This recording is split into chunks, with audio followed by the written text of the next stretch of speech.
마가복음 14장 53절 말씀부터 65절까지 말씀입니다. 마가복음 14장 53절 말씀부터 65절까지 말씀, 한 절씩 하나님 말씀 교독할 때 성령께서 말씀 가운데 감동해 주시기 원합니다. 53절 말씀 제가 했습니다. 저희가 예수를 끌고 대제사장에게로 가니 대제사장들과 장로들과 서기관들이 다 모이더라. 베드로가 예수를 죽이기 전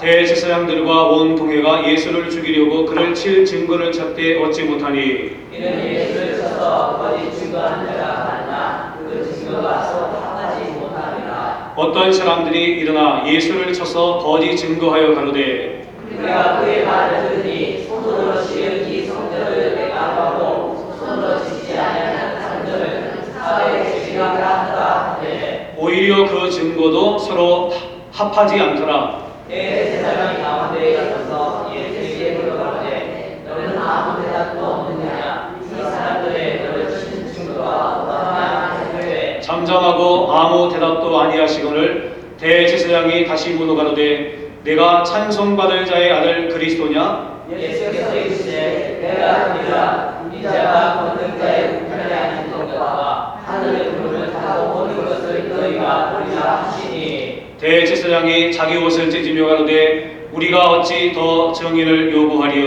그 참담한 너희가 따르로다. 너희는 어떻게 생각하느뇨? 이 저희가 다 예수를 사형에 해당하는 정죄라고. 같이 읽습니다. 혹은 그에게 침을 뱉으며 그의 얼굴을 가리우고 주먹으로 치며 가로되 선지자 노릇을 하라 하고 하속들은 손바닥으로 치더라. 아멘. 할렐루야. 살아계신 하나님께서 오늘도 우리와 함께 계시는 줄로 믿습니다. 어떤 분이 너무나 답답한 사연이 있어가지고 자기가 당했던 그 사연을 갖다가 인터넷에 올렸더라고요. 그 사연은 이렇습니다. 한번 제가 읽어드릴 테니까 여러분들이 한번 귀로 따라오셨으면 좋겠습니다. 이렇게 시작하고 있습니다. 참 살다 보니 말 같지도 않은 경우가 다 있네요. 아까 7시쯤 넘어서 부모님 두 분이 오늘 결혼 기념일 30주년이라 레스토랑에서 식사하셨는데 그 옆자리에서 꼬마 애 둘 있는 가족이 식사하고 있었대요. 애 엄마가 갑자기 막 소리를 질러서 보니까 남자애가 목에 뭐가 걸려서 얼굴이 검게 질리고 숨을 못 쉬길래 저희 아버지가 바로 뒤에서 애를 끌어안고 주먹으로 명치를 눌러서 토하게 했답니다. 다행히 숨은 쉬게 돼서 병원까지 아버지가 차로 태워서 가서 진료를 받으니 음식물이 남아있긴 해도 다행히 토해내서 살 수 있었다고 그러더군요. 의사가 이제 이렇게 진단한 겁니다. 정말 위급천만한 그런 상황이었죠. 근데 이제 문제는 여기부터 시작되는 것 같습니다. 그래서 다행이다 생각하고 돌아가려는데 애가 막 울더래요. 가슴이 아프다고요. 혹시나 주먹으로 누른 게 문제 있나 싶어 엑스레이랑 다 찍고 의사 진료도 다시 받았는데 그냥 통증일 뿐 뼈나 이런 건 문제가 아니라고까지 했는데도 의사가 이제 하도 그렇게 걱정돼가지고 막 얘기를 하니까 엑스레이 찍고 아마 진단할 건 다 했던 것 같아요. 그래서 별일 없다고 괜찮을 것 같다고 이렇게 얘기를 했는데도 애 엄마랑 아빠가 치료비랑 보상을 하라고 한다네요. 참 좋은 사람은 아닌 것 같아요. 그래서 아버지는 또 그 자리에서 얼마를 원하냐고 했더니 일단은 종합검사를 다 받아야겠다고 하더랍니다. 그럼 그러시라고까지 하고 아버지가 연락처 주고 돌아가려는데 애 잘못된 거면 책임질 수 있냐고까지 아버지에게 물었대요. 그 부모가 이제 얘기를 한 겁니다. 그걸 듣고 옆에 계시던 저희 어머니가 노발대발하시고 같이 듣던 의사분도 도저히 그건 아니라고 자기가 증인 서겠다고까지 했는데 막무가내라네요. 결국 경찰 불렀고 경찰서 가셔서 저한테 연락이 왔더라고요. 경찰은 좋게 그냥 합의하라고 하는데 이게 도대체 저희 아버지가 합의를 해줘야 하는 건가요? 고맙게도 의사분이 10시까지 근무라 자기 10시에 퇴근하고 연락을 주시기로 해서 기다리고 있는데 참 깝깝한 세상입니다. 에헤. 그렇게 했어요. 참 황당한 일이죠. 지금 아이가 그렇게 된 상태에서 그 아이를 자기 아이처럼 생각을 하고 구해주기 위해서 최선을 다하고 그래서 아이가 생명의 위협을 넘겼는데 근데 오히려 그 아이의 그런 상태가 나타나는 어떤 징후를 보고 이렇게까지 한다는 게 도대체 있을 수 있는 일인가? 그래서 제가 이 이야기가 어떻게 끝났는가 다시 한번 이렇게 해봤어요. 이 내용으로 해보니까 이게 아들인 것 같아 보니까요. 아들이 또 그 인터넷에다가 이 나중 얘기를 올렸더라고요. 그게 뭐냐면은 자꾸 그쪽에서 돈을 요구하는 듯한 그런 그 뉘앙스를 자꾸 보내드려요. 그리고 막 협박을 하고 그래서 그러면은 하고 싶은 대로 하시라고 그렇게 얘기를 했대요. 그러니까 이제 중간에 있던 경찰이 뭐라고 얘기를 했냐면은 그러면 정식으로 만약에 이 건에 대해서 법적인 문제로 진행을 하면은 고소하시라고 그러면 아마 진상조사부터 해가지고 철저하게 이 문제가 이루어지면은 시시비비가 가려질 거라고 얘기를 했대요. 그러니까 이 경찰도 보니까 좀 아니다 싶은 생각이 들었던 모양이죠. 그렇게 얘기를 하니까 이 부모들이 의기양양하게 막 그냥 고함을 치면서 얘기하고 또 합의를 요구하는 듯한 그런 뉘앙스로 얘기하다가 갑자기 꼬리를 내리고 난 다음에 뭐라고 말하냐면은 큰일 안 날 것 같으니까 그냥 이 선에서 그냥 마무리하자고 그러면서 일을 갖다가 끝냈다고 얘기를 인터넷에 올렸더라고요. 참 이 글 쓴 사람 얘기대로 깝깝한 세상입니다. 근데 우리가 사는 세상 안에 이런 일들이 일어나고 있습니다. 여러분 그 한자에 보면은요 그 성어 중에 적반하장이라는 게 있습니다. 그 뜻은 뭐냐면은 도둑이 도리어 매를 든다는 뜻으로 잘못한 사람이 아무 잘못이 없는 사람을 도리어 나무람을 이룰 때 사용하는 그러한 용어입니다. 근데 우리가 인생을 살다 보면은요 적반하장의 이런 경우들이 생길 때가 있습니다.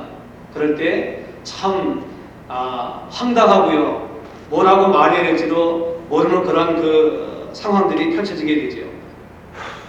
우리가 오늘 읽었던 이 본문의 말씀은 예수님께서 이제 최후의 심판을 받기 위해서 재판을 받기 위해서 대제사장에게로 가는 그 장면 그리고 재판이 이루어지고 있는 일련의 내용들을 갖다가 그렇게 서술해서 보여주고 있습니다.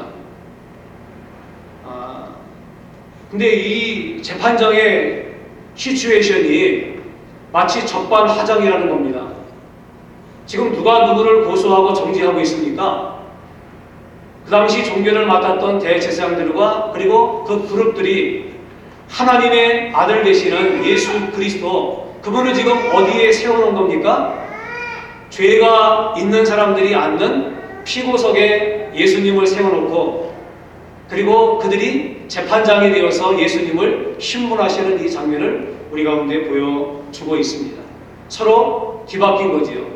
재판장의 자리에 하나님의 아들 되신 예수 그리스도가 앉아야 되는 것이 원래 맞는 그림이고 그리고 대제사장을 비롯한 그 인간들이 피고석에 앉아있는 것이 이게 온전한 건데 이 그림이 지금 거꾸로 돼 있습니다. 그 재판이 지금 시작되고 있어요. 이 시대의 최고의 그 기독교 변증가라고 얘기를 하는 C.S. 루이스라고 하는 분이 있습니다. 근데 이분이 지은 책 중에 피고석의 하나님이라고 하는 책이 있습니다. 오늘 제목도 사실은 그 책 제목으로부터 인용해서 온 겁니다. 근데 이분이 뭐라고 얘기를 했냐면요. 고대인은 그러니까 고대로 올라갈수록 고대의 사람들은 피고인이 재판장에 가듯이 하나님께 신에게 나아갔습니다. 그런데 현대인의 경우엔 그 역할이 바뀌었습니다. 인간이 재판장이 되고 하나님은 피고 속에 계십니다. 이런 상황이 펼쳐지고 있다고 하는 겁니다. 그래서 여러분도 아는 것처럼 신은 죽었다, 니체가 얘기했죠. 그런가 하면 또 어떤 사람은 말하기를 신은 인간에 의해서 만들어진 존재다, 그렇게 얘기를 합니다. 또 어떤 분은 말하기를 신은 진화한다, 그렇게 얘기를 합니다. 그래서 열등한 신에서 우수한 신으로, 구약의 신은 신약의 신으로 신은 자꾸 진화한다, 그렇게 얘기를 해주고 있습니다. 이것이 지금 뭘 하는 얘기입니까? 인간이 하나님의 자리에 서서 사실은 하나님을 심판하고 하나님을 판단하고 하나님을 재단하고 하나님을 정죄하는 이 행위라고 하는 겁니다. 그래서 C.S. 루이스는 이러한 그 시대적인 현상들을 보고 피고석의 하나님이다 라고 하는 그러한 용어를 사용했다고 하는 거죠. 여러분, 그럴까요? 하나님은 정말 죽으신 걸까요? 그리고 하나님은 진화하시는 걸까요? 그리고 하나님은 사람들에 의해서 만들어진 분입니까? 사실은 그렇지 않습니다. 하나님은 스스로 존재하시고 하나님은 영원부터 영원까지 홀로 하나님이신 분이시지요. 그리고 하나님은 지금도 살아계시는 줄로 믿습니다. 어떤 분이 그런 얘기 하시더라고요. 하나님이 살아계시는데 어떻게 살아계시냐? 시퍼렇게 살아계신다 그러더라고요. 그 얘기가, 단어가 참 어감이 확 닿았더라고요. 하나님은 지금 살아계시고 그리고 우리와 함께 하시고 계율의 역사와 그리고 민족의 흥망성쇠와 우주의 모든 일들을 하나님의 주권 가운데 인도해 가시는 줄로 믿습니다. 지금 그 하나님을 심판하고 신문하고 재판하기 위해서 종교 지도자들이 함께 모였습니다. 그래서 우리가 읽었던 53절 말씀은 이렇게 시작하고 있습니다. 저희가 예수를 끌고 대제사장에게로 가니 대제사장들과 장로들과 서기관들이 다 모이더라. 그리고 이제 55절 말씀 보니까 대제사장들과 온 공회가 예수를 죽이려고 그를 칠 증거를 찾을 때 얻지 못하였다, 그렇게 말하고 있습니다. 외견상 볼 때는요, 합법적인 절차에 의해서 이 재판이 신문이 진행된 것처럼 보입니다. 왜냐하면 잘못이 있다라고 생각을 해서 그를 기소했고 그를 잡아왔습니다. 재판정에 세웠고 증인들을 동원해가지고 증거를 찾습니다. 그리고 그 죄에 대해서 그 얼마큼의 죄에 해당되는가라고 하는 그런 재판의 일들을 지금 하는 것처럼 보입니다. 근데 이 재판은 불법이었습니다. 불법이라는 것이 오늘 본문 말씀에도 여러 곳에 그 정황이 포착되고 있다고 하는 거죠. 왜 그러냐면요, 이 예수님을 재판하고 있는 재판이 지금 산헤드린이라고 하는 유대 최고의 종교 기관입니다. 정말 절대 권력을 갖고 있는 그런 기관입니다.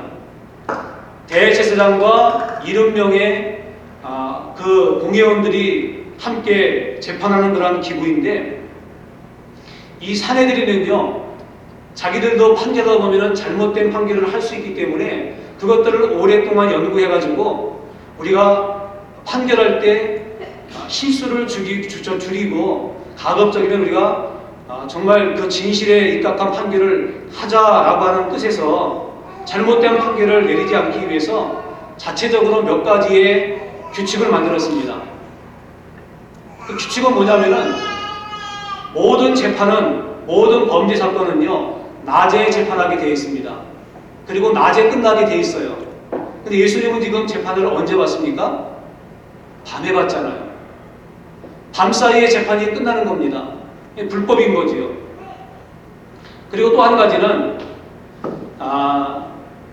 그 유대인의 절기 기간 동안에는 재판을 하지 않습니다.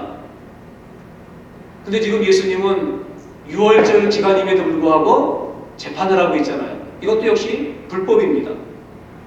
세 번째는요, 무죄 선언의 경우에는 당일에 선고를 마치지만은 죄가 없다고 하면은 그날 재판을 종결합니다. 근데 사형을 판결할 때에는요, 사형을 판결하고 난 다음에 확정 판결은요, 24시간이 지난 다음에 확정 판결을 내립니다. 왜냐하면 그 24시간 하루 동안에 이 재판을 뒤집을 수 있는 또 다른 증거가 나올 수 있기 때문에 기다리는 겁니다. 근데 예수님의 재판은 어떻습니까? 그 밤에 재판을 하고요. 그리고 그 아침에 사형원들을 내들어 빌라도에게 강요하지 않습니까? 압박을 집어넣지 않습니까? 그래서 그것도 역시 스스로 정해놓은 이 법을 갖다가 어겼다라고 하는 겁니다. 그리고 또 재판의 제일 중요한 게 증인이잖아요. 증거하고 증인인데 증인들의 같은 경우에는 재판에 나오기까지 증인들은 서로 만나지 않게 되어 있습니다.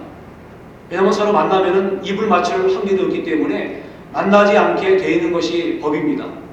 그리고 만일 증인이 거짓 증언을 하게 되면은 그 증언자가 사형에 처하게 되기 때문에 증언 자체가 상당히 본인에게도 중요한 문제인 거죠. 잘못하면 자기 생명이 왔다 갔다 하는 문제이기 때문에 함부로 증언을 해서는 안 되는 거죠. 이런 일련에 자기들이 정해놓은 어떤 규칙이 있습니다. 법이 있습니다. 근데 예수님의 재판을 보면은 그 법을 다 어기면서까지 예수님을 죽이기에 급급했던 이 종교 지도자들의 모습을 우리가 볼 수 있게 되더라고 하는 것입니다. 여기 보니까 그 증인들을 갖다가 데리고 왔습니다. 근데 증인들의 증언이 서로 일치하지가 않아요. 여러분, 만약에 똑같은 사건을 똑같은 증인들이 봤다고 한다면은 합의되는 부분이 있어야 되지 않습니까? 근데 공통분모가 없는 거예요. 이 사람은 이 얘기하고 저 사람은 또 다른 얘기하고 하다 보니까 죄가 있다고 증인을 세워가지고 증인들이 얘기하는데 그 증언들이 서로가 맞지 않습니다. 그래서 56절 이하에 나오는 말씀들이 그걸 얘기해주고 있어요. 이런 예수를 쳐서 거짓 증거하는 자가 많으나 사람들은 많이 왔습니다. 그러면 증거들도 많아야 되잖아요. 그러면 그 죄가 확실해야 되잖아요. 근데 사람들은 많이 왔는데 그 증거가 서로 합하지 못합니다. 이 사람 저 사람 다른 얘기를 하더라는 겁니다. 어떤 사람들이 일어나 예수를 쳐서 거짓 증거하여가되 우리가 그의 말을 들으니 손으로 지은 이 성전을 내가 헐고 손으로 짓지 아니한 다른 성전을 사흘에 지으리라 하더라 하되. 여기서 많이 듣던 얘기거든요. 예수님이 이와 유사한 말씀을 하셨습니다. 근데 이렇게 말씀한 건 아니에요. 이 사람들은 뭐라고 말합니까? 지금 저 예수라는 사람이 우리가 들었을 때에는 이렇게 얘기했다. 손으로 지은 이 성전을, 헤롯 성전을 말합니다. 이 성전을 내가 헐고 손으로 짓지 아니한 다른 성전을 사흘에 지으리라. 그렇게 얘기했다는 거예요. 근데 예수님께서 얘기는 하긴 하셨는데 이렇게 말씀한 건 아니거든요. 예수님 뭐라고 말했습니까? 너희가 성전을 헐라. 내가 사흘 만에 지으리라 그렇게 말씀한 게 아니라 일으키리라 그랬어요. 틀리잖아요. 이게 뭐냐면은 예수님이 만약에 그렇게 했다 그러면은 이거는 신성모독죄에 걸리죠. 하나님의 임재가 있는 그 성전을 지가 헐고 내가 다시 짓겠다 그러는 거는 이거는 하나님의 영역 가운데 침범하는, 이거는 참남죄거든요. 이거는 정말로 신성모독하는 그런 죄거든요. 이거 사형에 해당됩니다. 근데 예수님은 그렇게 말씀하지 않았거든요. 너희가 헐라.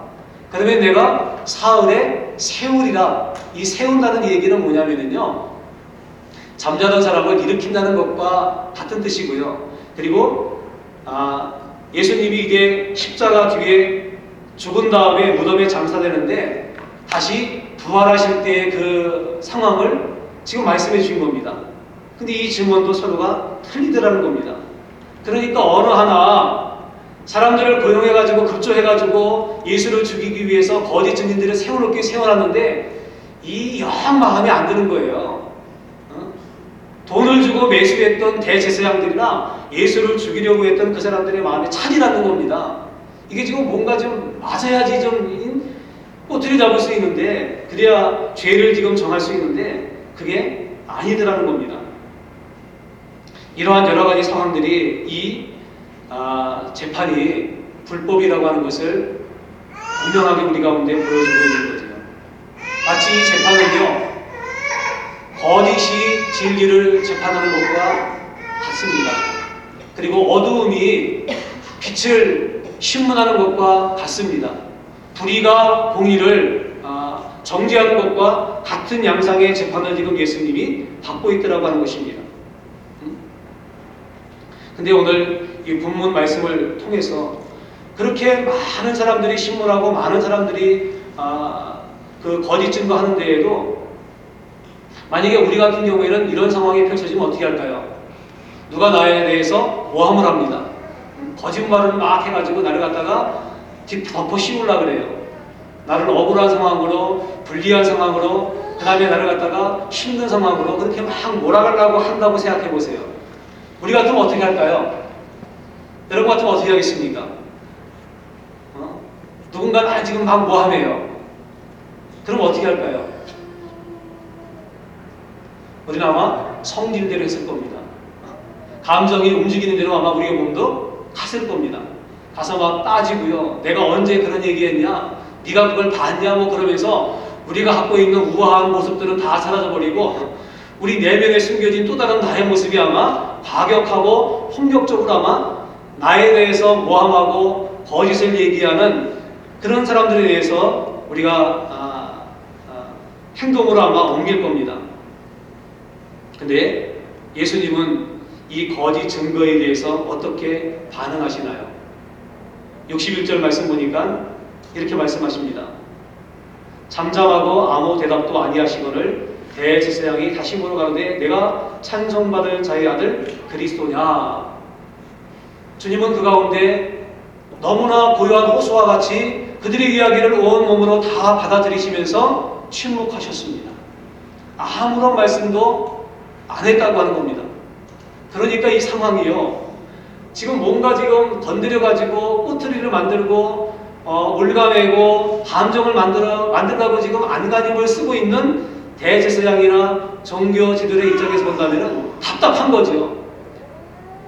오히려 예수님이 답답해가지고 막 그냥 이 감정으로 혹은 또 자기의 상한 이 분노를 갖다가 폭발하고 막 그래야 되는데 예수님은 가만히 있는 거예요. 그러니까 기대했던 상황으로 지금 이 전개가 되지 않으니까 누가 답답했습니까? 오히려 그 상황을 이끌고 만들려 가고 했던 종교 지도자들, 특별히 대제사장이 답답했던 거예요. 그래가지고 자기가 답답해가지고 예수님에게 질문을 던지는 거죠. 여러분, 쉬운 일이 아닙니다. 누군가 나를 모함하는데 침묵하고 있다는 거예요. 그걸 참고 기다리고 있다는 것은요, 이거는 정말로 간단한 문제가 아닙니다. 되게 감정이 상하고요, 분노가 폭발합니다. 이게 좀 더 심해가지고 참지 못할 상황까지 가면 어떻게 됩니까? 사람들이 표현하는 대로 완전히 뚜껑이 열리는 거죠. 그러면 이제 그때부터는 내가 뭘 했는지 나도 몰라요. 그런 상황까지 갈 수 있는 분명한 여지가 있거든요. 근데 예수님은 어땠습니까? 이들의 거짓 증언에 감정적으로 흔들리지 않았습니다. 그리고 감정이 상하거나 분노가 폭발하지 않았습니다. 감정적으로 동요하지 않았습니다. 이것은 거짓이고 이건 모함이고 이건 나를 갖다가 위험 가운데 나를 죽이려고 하는 거짓된 음모다 라고 말하면서 한가하거나 그리고 감정으로 되받아치지 않았다고 하는 것입니다. 그렇게 해야 됨에도 불구하고 예수님은 묵묵히 침묵하셨습니다. 예수님의 이 침묵의 의미는 뭘까요? 무능력하기 때문에 침묵할 수 없었던 걸까요? 아니면은 지금 자기를 죽이려고 하는 사람들로 가득 차 있는 이 공의 안에 홀로 서 있었기 때문에 그 두려움 때문에 하고 싶은 얘기는 목까지 막 차올라오는데 그 두려움 때문에 너무나 살벌해가지고 해야 할 말을 지금 못하고 있는 그런 침묵입니까? 그것도 아닙니다. 예수님의 이 침묵은 어떤 침묵입니까? 담대한 침묵입니다. 그리고 진실한 침묵이고요. 무엇보다도 이 침묵은 믿음의 침묵입니다. 그래서 이 예수님이 왜 침묵하셨는가라고 하는 이 부분에 대해서 구약에 이사야라고 하는 예언자가 있는데 선지자가 예언했던 내용이 있습니다. 이사야 선지자는 예수님 오시기 전에 약 700년 전에 활동했던 선지자인데 예수님께서 이 재판장에서 불법이 가득 차 있는 자기를 죽이려고 하는 이 재판 자리에서 예수님이 어떠한 모습을 가지실 것을 갖다가 미리 예언한 겁니다. 이사야서 53장 7절에 보니까 그가 곤욕을 당하여 괴로울 때에도 그의 입을 열지 아니하였으며 마치 도수장으로 끌려가는 어린 양과 털 깎는 자 앞에 잠잠한 양같이 그의 입을 열지 아니하였도다. 그렇게 말하고 있습니다. 예수님의 침묵의 모습이 마치 그랬다는 겁니다. 그리고 예수님이 왜 침묵하셨는가라고 하는 것을 더 자세하게 설명해주는 성경의 말씀이 있어요. 베드로전서 2장 23절에 나오는 말씀인데 이렇게 베드로가 증언해주고 있습니다. 욕을 당하시되 맞대어 욕하지 아니하시고 고난을 당하시되 위협하지 아니하시고 오직 공의로 심판하시는 이에게 부탁하셨습니다. 여러분, 예수님의 지금 침묵은 불의에 대해서 자기를 모함하고 죽이려는 사람에 대해서 감정적으로 폭발하고 그리고 감정적으로 대응하는 그런 모습은 나타나지 아니하고 침묵 가운데 있었습니다. 근데 이 침묵은 결국 무슨 침묵입니까? 그것은 사람에 의해서 이것이 판결되어지고 사람에 의해서 이것이 해결되기를 바라는 그러한 마음이 아니라 오직 공의로 이 모든 것들을 심판하시고 이 모든 것들을 판단하시고 이 모든 것들을 결국은 선하게 인도하실 하나님에게 자기의 모든 것들을 내어 맡겼다고 하는 것입니다. 이게 맡김의 침묵입니다. 하나님이 살아계시고 하나님이 지금도 이 재판장의 모든 것들을 다 보고 계시고 이 일의 전말을 하나님이 다 꿰뚫어 진실을 알고 계시기 때문에 사람들이 뭐라고 이렇게 얘기하든지 간에 하나님이 아시기 때문에 내가 사람에 대해서 감정을 표출하고 사람에 대해서 행동으로 내가 옮기기 이전에 그 모든 것을 아시고 공의롭게 판단하시는 그 하나님 앞에 나의 모든 것을 내어 맡겼다고 하는 것입니다. 왜요? 그분은 진실하시기 때문에 그렇지. 그분은 공의로 판단하시기 때문에 그렇고 그분은 우리 가운데 선으로 모든 것들을 인도해 주시는 분인 것을 알았기 때문에 그래서 예수님은 이 맡기심의 침묵으로 자기의 모든 것들을 하나님 앞에 다 내어 드렸다고 하는 것입니다. 이게 바로 예수님의 침묵이에요. 이처럼 피부 속에 계신 하나님은 인간의 거짓에 대해서 침묵하셨습니다. 이 본문의 말씀을 보면서 제가 그런 생각이 들었습니다. 만약에 우리가 관계를 맺지 않습니까? 인간관계를 맺고 교회 안에서든지 혹은 또 세상에서 나에게 혹시 이러한 일들이 생겼을 때 나는 과연 어떻게 했는가? 그리고 나 어떻게 할 건가? 라고 하는 부분들을 생각해 보게 되었습니다. 근데 예수님처럼 이렇게 사실은 이게 정답임에도 불구하고 모든 것을 하나님에게 맡겨서 하나님의 선하신 판단과 하나님의 선하신 그 판결 가운데 아름다운 결말을 갖다가 내어 맡겨드리는 것이 이거 정답인데 사실은 보면은 그렇지 못한 경우들이 있어요. 인간의 답답함 때문에 사람과 사람이 대면해서 풀어버리려고 선은 이렇고 흔은 이렇고 막 그래가지고 그렇게 했던 적도 있어요, 사실요. 근데 그렇게 했던 뒤끝맛은 안 좋더라고요. 항상 후폭풍이 있고요. 그 당시에 해결된 것처럼 보였는데 결국 뭐가 남냐면요, 감정의 그 찌꺼기들이 남아있더라고요. 그래서 완전히 끝난 게 아니더라고요. 근데 그렇게 억울함이 있고 그렇게 힘든 게 있고 참 누명 쓴 것처럼 그렇게 괴로운 시절이 있었을 때 사람에게 대하지 아니하고 하나님 앞에 내가 엎드려 하나님의 전에 가서 기도하고 눈물로 호소했던 적이 있었는데, 근데 생각해보니까 그때는 너무나 답답했지요. 말하고 싶은 그냥 인간적으로 풀어버리고 싶고 해결하고 싶은 그런 생각들이 굴뚝 같았지만은 그런 것들을 행동으로 옮기지 않고 하나님의 도우심을 구하면서 하나님 앞에 기도했을 때 시간이 조금 지난 다음에 하나님이 그 일을 선하게 인도해 주시더라고요. 그래서 내가 했으면은 탈이 나고요, 뒤끝이 나고 여운이 있었을 텐데 하나님이 이렇게 해결해 주시니까요 모든 것이 합력하여 선을 이루시고 그리고 진실은 명명백백하게 밝혀내시는 이 하나님의 놀라우신 은혜가 임하는 것을 다시 한번 이 본문의 말씀을 보면서 생각을 했습니다. 그리고 여러분에게 똑같은 제안을 드리고 싶어요. 이런 일을 당할 때 우리가 어떻게 해야 되는가? 그때는요, 나를 모함하려고 하는 악의에 찬 사람들이 그 악의에 대해서 우리가 뭔가 얘기한다고 문제가 해결되질 않습니다. 그때는 어떻게 됩니까? 이 모든 문제를 끌어안고 신실하신 하나님, 의롭게 판결하실 그 하나님 앞에 이 모든 것들을 내어 맡기는 맡김의 믿음과 맡김의 침묵들이 여러분 가운데 있게 되기를 간절히 원합니다. 그러면은 내가 생각하지 못했던 아름다운 결과들로 우리의 인생 가운데 채우시고 빛과 진리와 선이 승리하게 만드시는 하나님의 놀라운 경험들을 우리가 하게 되는 줄로 믿습니다. 또 한 가지 본문의 말씀 보니까 너무나 이게 제사장들이 답답했습니다. 자기들이 계획한 그 계획에 이 올무 안으로 들어오지 않거든요. 그러니까 답답해가지고 직설적인 질문을 던집니다. 그게 뭡니까? 대제사장이 다시 물어가로되 내가 찬송받을 자의 아들 그리스도냐?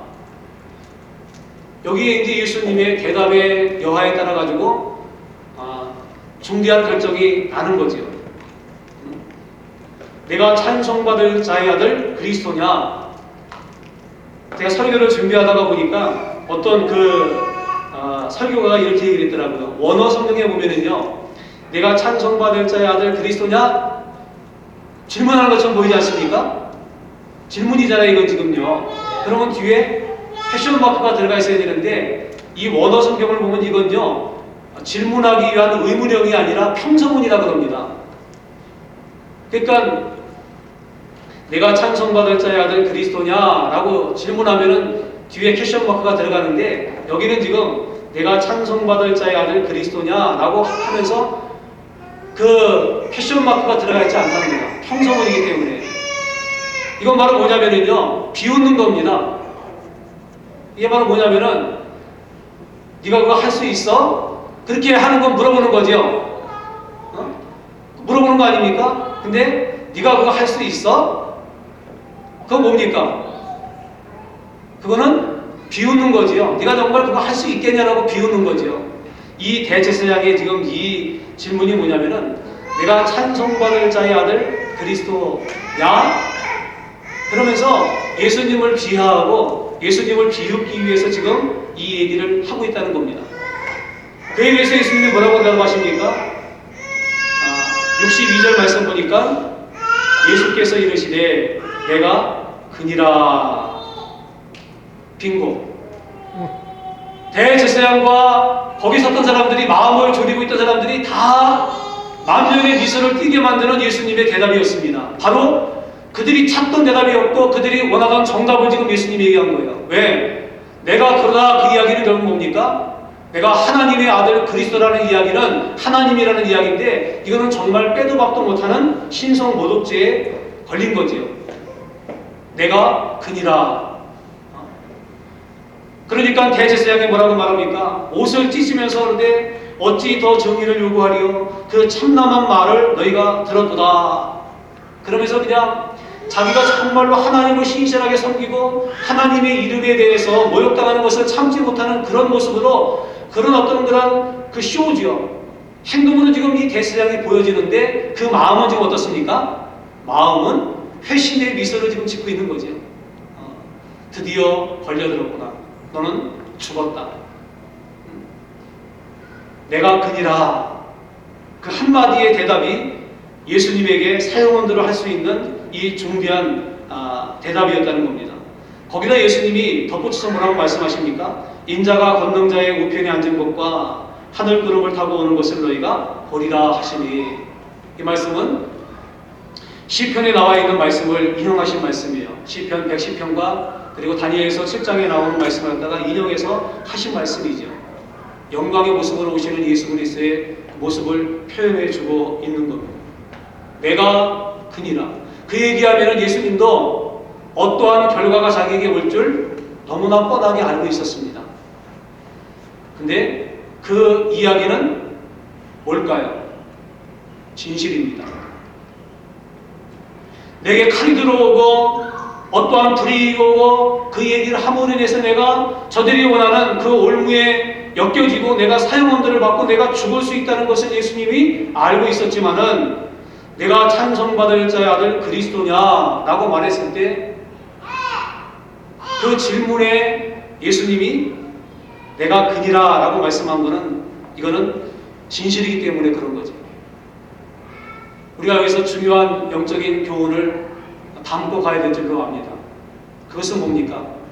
내게 불이익이 온다 할지라도요, 혹은 내 가운데 그렇게 말하면 나한테 손해가 되고 나한테 어려움이 온다 할지라도 우리가 진리나 진실의 문제에 대해서는 어떻게 대답을 하고 우리가 어떻게 반응을 해야 합니까? 상황 논리에 따라서 진실임에도 불구하고 진리임에도 불구하고 내가 뻔하게 알고 있음에도 불구하고 나에게 불이익이 오고 나에게 손해가 되고 어려움이 올지 모른다는 그러한 생각 때문에 피해가서는 안 된다고 하는 겁니다. 여러분, 지금 세상은 뭐가 지배합니까? 다수의 논리가 지배를 합니다. 심의 논리가 지배를 합니다. 군중의 심, 여론이 지배합니다. 진실이요? 별로 중요하지 않습니다. 진리요? 중요하게 생각하지 않습니다. 사람들이 무엇을 쫓고 무엇을 추구하고 사람들의 마음 가운데 무엇이 있느냐가 중요한 시대에 우리가 살고 있다고 하는 겁니다. 진리의 문제도 마찬가지입니다.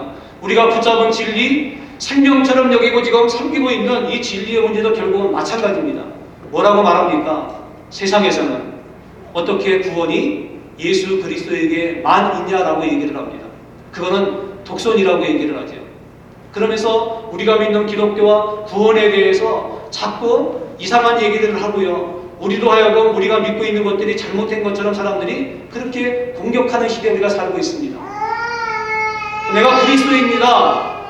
나는 진리 가운데 서고 그리고 성경 말씀에 예수 그리스도를 말미암지 않고는 다른 이로서는 구원받을 수 없다는 사실을 나는 믿습니다. 따라서 당신도 구원받으려면 예수 그리스도를 믿어야 되고 진리 가운데 서야 합니다 라고 하는 사실이요.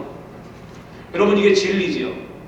근데 세상은 그렇게 말하지 않습니다. 또 우리에게 그렇게 말하지 못하도록 자꾸 심의 논리와 여론과 다수가 그렇게 자꾸 우리에게 위협을 가하는 시대에 살고 있다라고 하는 거죠. 근데 오늘 본문에서 예수님이 보여주는 건 뭡니까? 내가 그니라.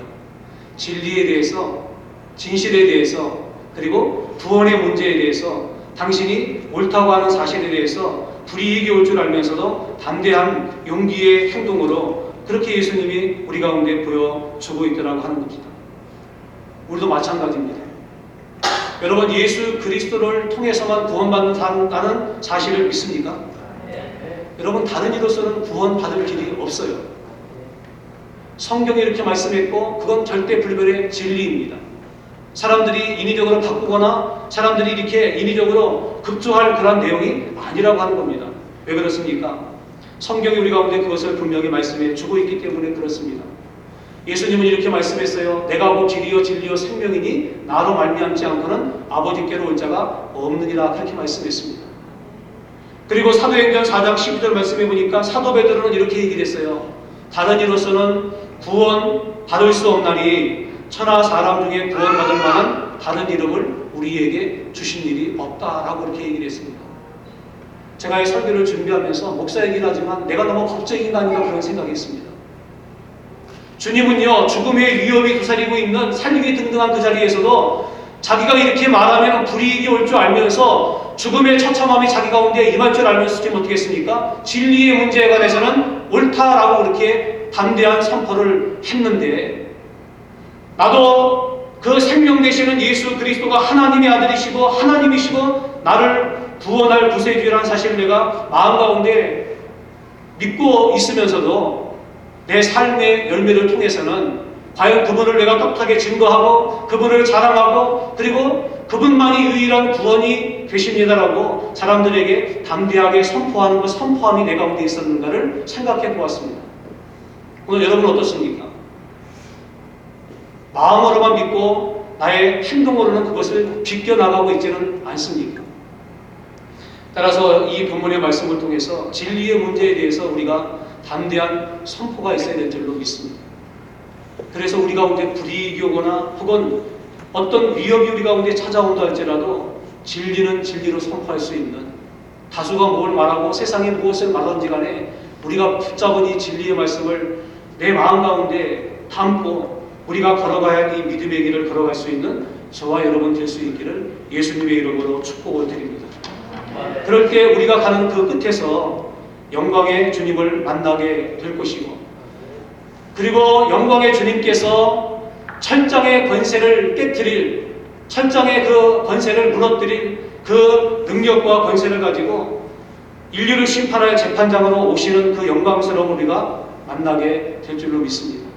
그때까지 믿음과 진리 안에서 그것을 삶으로 선포하시고 승리할 수 있는 저와 여러분 될 수 있기를 예수님의 이름으로 축복을 드립니다.